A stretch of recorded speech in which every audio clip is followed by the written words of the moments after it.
نكاح مبارك زواج مبارك النكاح من سنتي.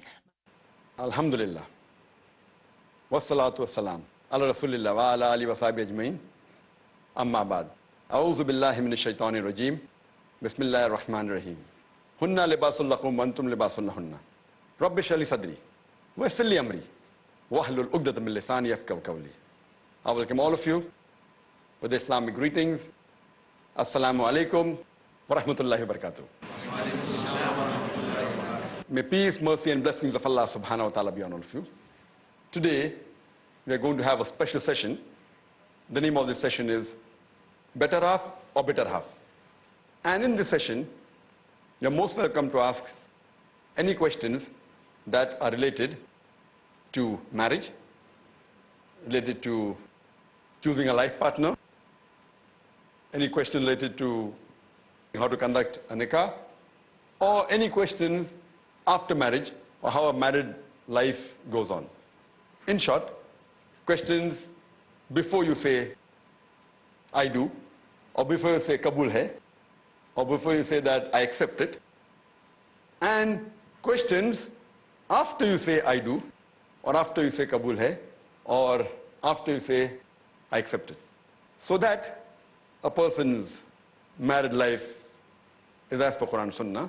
In short, today's question and answer session would be dealing with how to have a successful marriage, questions on wedlock or padlock. So if the marriage is successful, it's a wedlock. If it's not, it becomes a padlock. So there are special sessions, and that is the reason, mashallah, we have got more sisters than gents. And we have more than 50 sisters and about 10 gents.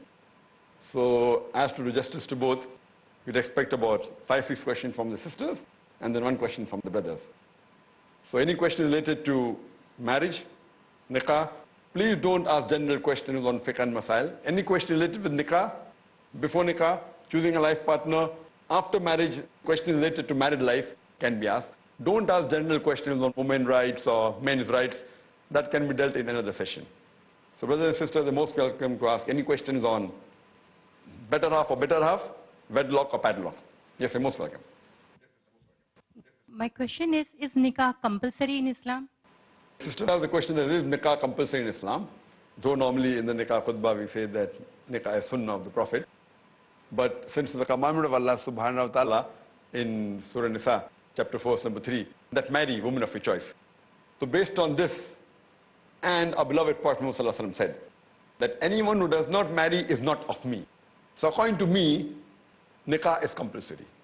Though there are many scholars, or most of the scholars, who say that nikah is a sunnat-e muakkada, a very important sunnah. But I feel that nikah is a fard, unless you have a very valid reason where the fard can be avoided. Otherwise, generally, like how pork is haram, but if you're dying of hunger and pork is the only thing that can save you, for that time it becomes permissible. So according to me, I feel nikah under normal circumstances is a fard, and it's the duty of every man or a woman to get married. And our beloved Prophet Muhammad said, it's a hadith mentioned in Sahih Bukhari, volume number 7, in the book of nikah, chapter number 3, hadith number 4. Our beloved Prophet said, O young people, whoever has the means to get married should get married. That means it's a commandment of the Prophet. So based on this hadith and the other hadith that whoever does not marry is not of me, based on this hadith, I consider that nikah to be a fard. It is a fard on every man and woman. Hope that answers the question. Any other sister? What is the Islamic criteria for selection of a husband or a wife? As far as the criteria for selection of the husband and wife, the best answer I can give is the hadith of Muhammad mentioned in Sahih Bukhari, volume number 7, in the book of nikah. Hadith number 5090, where our beloved Prophet said that when a person chooses a life partner, the person looks for 4 things. He looks for beauty, wealth, nobility, and virtue. And amongst these, the best is virtue. So normal human beings, when they select a life partner, whether a boy selects a girl to be a wife, or a girl selects a boy to be a husband, normally a person looks for 4 things. One is beauty, second is wealth, third is nobility, and fourth is virtue. And amongst them, The most important, the Prophet said, is virtue. That means if a person seeks a beautiful wife, or a girl seeks a handsome husband, so it's permissible. It's not haram. Similarly, if a lady seeks a very rich husband, or a boy seeks a very rich lady in marriage, it's permissible. Similarly, if a person seeks for a family to be married in a noble family, a boy looking after a noble girl from a noble family, and a girl is looking for a boy who belongs to a noble family, it's permissible. But amongst all these, the last one, that is virtue, is the most important. A virtuous husband or wife, a virtuous spouse, is the most important out of all these 4 criteria. That means, if you have to compromise in any of these 4 criteria, you can compromise on the first 3, but not the last. If you can get a spouse who has all the 4 criteria, that is sone pe sohaga. It is the best. If you get a boy who's handsome, who's wealthy, belongs to a noble family, and very virtuous, alhamdulillah, go for it, don't lose him. Similarly, if a boy gets a very beautiful girl, and a very wealthy girl, belongs to a noble family, and very virtuous, alhamdulillah. But these things are normally very rare. It's like in a fairy tale, you're waiting for the Prince Charming, or the Princess Charming. So don't be in a world where, if I want, unless I don't get, I'll not marry. So the time will never come. If you can get someone, it's possible, but it's not probable. The possibility is there, but the probability is very negligible. So if you have to compromise in the criteria, you can surely compromise in the first 3. But see to it that you don't compromise in the last criteria, that is virtue. Hope that answers the question, sister. Can we have the next question, please? What procedure can be followed in selecting an Islamic life partner? Sister has a question that what procedure can be followed in selecting a life partner. The procedure, as was mentioned in the earlier question, that what are the criteria for selecting a life partner? As I said, that it is beauty, it is wealth, nobility, and virtue. On these 4 basic criteria, you have to try and select a life partner. The procedure can be that first you yourself should be convinced that the partner that you want to marry should be virtuous, and convince yourself first that for me virtue is more important than beauty or wealth or nobility. You get convinced, and then convey the message to your parents first. Convey the message to your parents, because the parents may have a different view. They may think, okay, I want a very handsome boy, and I want my girl to get married to a very wealthy boy. So first you get convinced first on the Quran and Sahih Hadith, and then convey that message to your parents. And tell that, because they will be the closest to you who would be looking for a match for you. So convey that message so that it doesn't happen that they decide that this boy is good and he may not fit your criteria. So first convince your criteria that you have to your parents and convey the message to them so that you and them are in the same wavelength. It should not be that their requirement is different, yours is different. And you should not feel shy about it. Finally, they are your parents, so convey it to them. And then you can convey that to the relatives and to your close friends that I'm looking for a boy who's virtuous, who's Islamic, and let the message pass on amongst your close relatives and your close friends. First is your parents, then your relatives and friends. And the third would be you can approach any Islamic organizations who can help you find a match. Since you're not looking for someone who's wealthy, if you're looking for someone wealthy, then you have to go to the billionaire club, There's a millionaire club and a billionaire club. So if your criteria is wealth, then you have to go to the billionaire club and try and find one. If your criteria is handsome, or for the boy it's beautiful, then you have to go to the beauty contest and see who you want. Because the basic criteria is Islamic, so go to the Islamic organizations.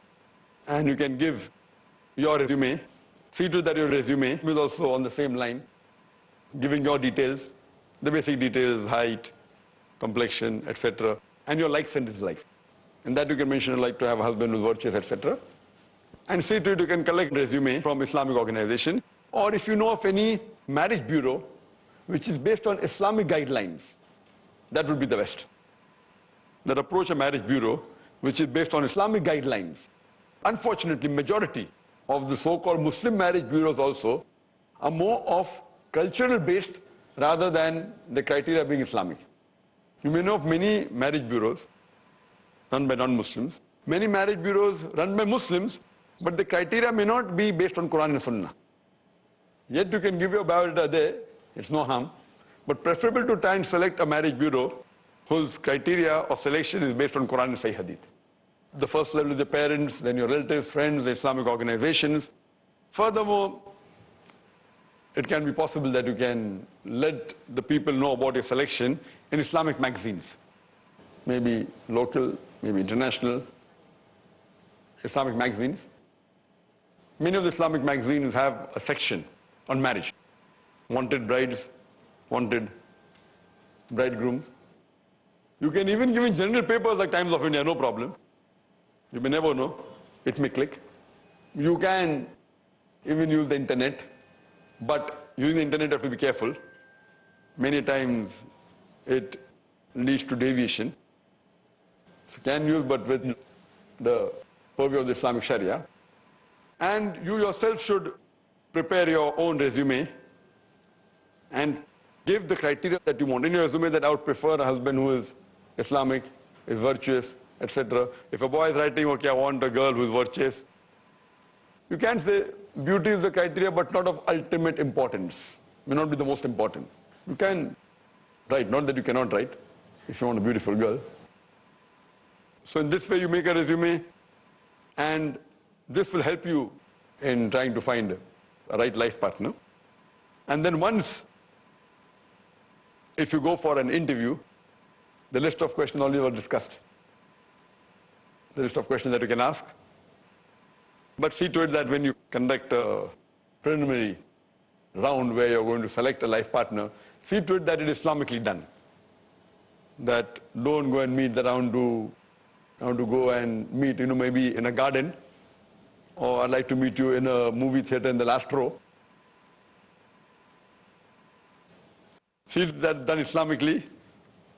Either you call the boy to your house or you go to the boy's house, no problem. But see to it that there's a mahram. That the girl should either have the father or the brother with her, and the boy should maybe have a mother or a sister.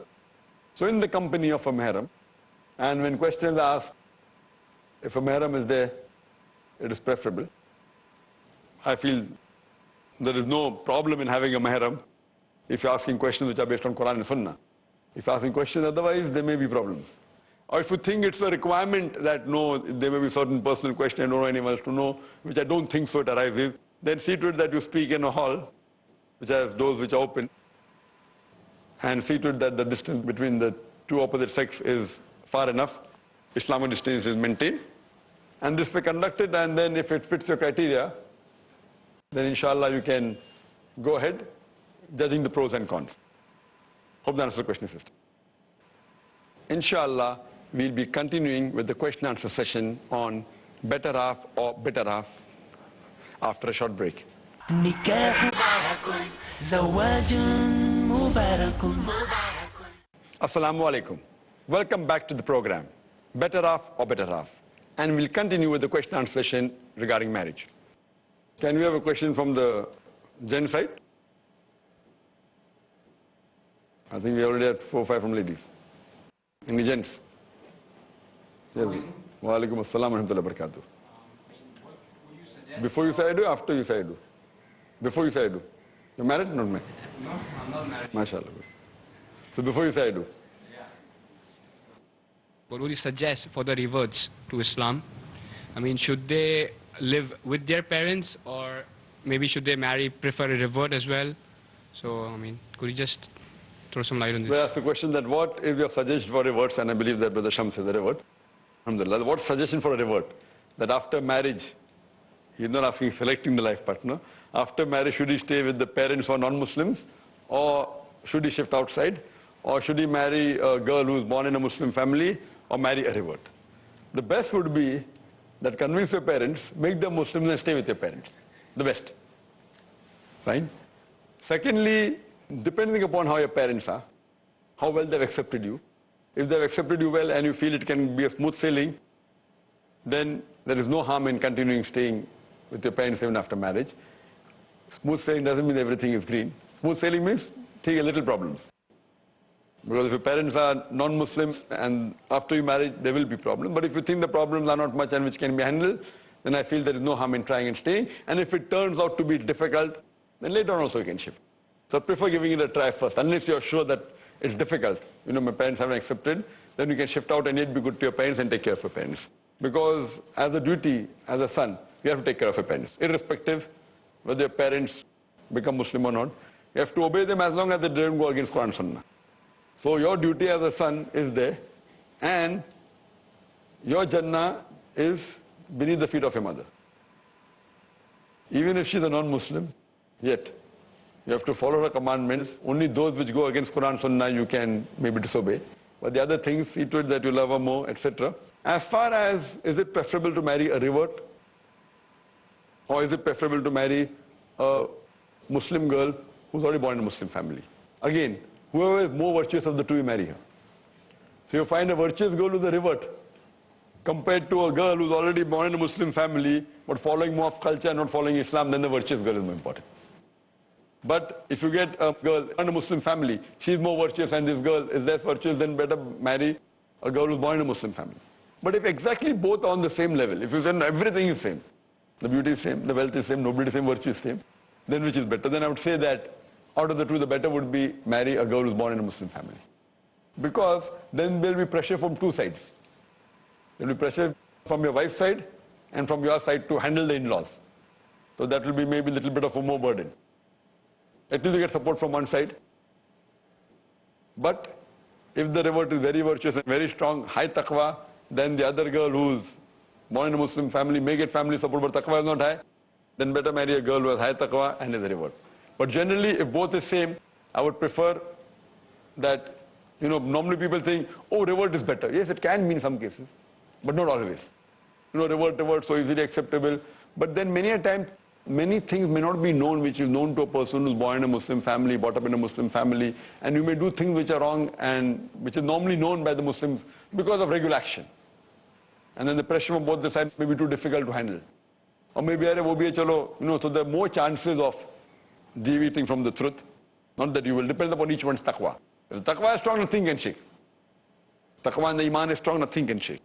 But if both are average, virtue, average, everything, so I would personally suggest that it's preferable that a revert marries a person who's born in a Muslim family. But again, virtue is more important criteria than only this. Hope that answers the question. Any sisters have any questions? Assalamu alaikum. Wa alaikum assalam wa rahmatullahi wa barakatuh. I want to know what would comprise of an ideal Islamic nikah. Sister asked the question that what would comprise of an ideal Islamic nikah, yes. Ideal Islamic nikah. If both the spouses are ideal Muslims, then inshallah the nikah also would be ideal. That's number one criteria. If both of them, the would-be husband and wife, ideal Muslims, alhamdulillah, automatically the nikah will be ideal. But in terms of other things, our beloved Prophet ﷺ said that the best marriage is that in which the least expense is made. See to it that it's not extravagant. You're talking more about the function rather than, you know, after selection of the husband and wife. See to it that the nikah ceremony you do, it should be Islamic. Most of the people are more involved in saying how glamorous it is, what food will I serve, what decoration will I do. And that is the reason they require at least few months or maybe a year to prepare. So see to it that the marriage is on Islamic guidelines. See to it is simple. And the Prophet said, the best marriage is that in which the least expense is made. Further, the Prophet also said that make nikah so simple that zina becomes difficult. Now, nikah has become so difficult and zina is so easy. Nikah means, mere paas kam as kam 5-10 lakh hona chahiye, 5-10 lakhs I should have. Maybe at least have, $50,000, then I can do the nikah, otherwise it's difficult. And zina, easy, few hundred rupees. So, the Prophet said that make nikah so simple that zina becomes difficult. So see to it that the criteria of the nikah ceremony should not be glamour, should not be based on any un-Islamic activities. And when we have the nikah ceremony, see that the hijab is maintained. Normally in our Muslim society, unfortunately, normally we have a lot of intermingling of the sexes during nikah ceremony. or they may do nikah in a masjid, and then have a grand walima. Walima is one of the important, very important sunnah, that after the marriage takes place, preferably after consummating, walima is given, That's good, alhamdulillah, sunnah. But they want to do nikah simple. Nikah is simple, now walima is not mentioned, walima you do grand. And then you have in a big ground, a lot of decoration, then spend 50 lakhs, 1 crore, whatever it is. So as far as the nikah to be on the Islamic guidelines, see to it that besides the would-be husband-wife being Islamic, even the atmosphere is Islamic, there should not be intermingling of sexes when you have the reception. See to it that there's separate section for the ladies, separate for the gents. Some places you have separate section for ladies, separate for gents, but the stage is common. It doesn't make sense. You have separate sections, but stage is common. You want to display your wife, I'm going to marry such a beautiful girl. Everyone comes and hello, Mubarak ho. So it is not Islamic at all. Hijab has to be maintained. So see to it that the hijab is maintained. The ladies looking at a wife, no problem. Gents looking at you, no problem. Gents looking at the gents, no problem. And see to it that some places you have segregation of sexes, different stage, but then you have waiters, gents waiters going in ladies section. So this is very important. See to it that the hijab is maintained correctly. And this can be discussed even when you're asking questions. My sister asks, what is the list of questions? I can ask her which level of interview, first, second or third. When the final stages, then we can go into the discussion also that how is the nikah going to take place, Islamic guidelines and everything. And see to it that the haram activities, like music is not played during nikah ceremony, there's not too much extravagance, not too much of glamour. It should be simple, Nikah can be done very simple. See to it that the mahr is fixed as per Islamic guidelines. And one thing that should be given importance to is that see to it that when people come, they, mashallah, the people who you call should get rather a dawah or a message that it is based on Islamic guidelines. And you inspire other people to follow such acts rather than our so-called culture. That a person, tries to click business deals. I'm a businessman, so I have to click business deals, I have to make it posh. Fine, if the person is really stinking rich and if he spends based on his wealth, it's acceptable. But see to it, he doesn't do haram things like music, intermingling of sexes, etc. That's very important. So there are just a few points that how a nikah ceremony can be conducted. And see to it that what is haram in Islam, all the harams, all the list is avoided. And try and do as much as things which are mustahab. Simplicity, instead of spending 10, 20 lakhs, you can give that in charity, or you can use that money for spreading the word of Allah subhanahu wa ta'ala, and inshallah your life will be more successful. If you give in the way of Allah subhanahu wa ta'ala, if Allah has given you, so that thing would inshallah be a benefit for your married life to be conducted in a better way. Hope that answers the question, sister. This was the last question of this session regarding better half or better half. Wa akhir dawana alhamdulillahi rabbil alameen. Stay young, forever be true. Cherish this life that's destined for you. Live your life with kindness and care. Remember, Allah will always be there, be there. Nikahun mubarakun, mubarakun. Zawajun mubarakun, mubarakun. An-nikahu min sunnati.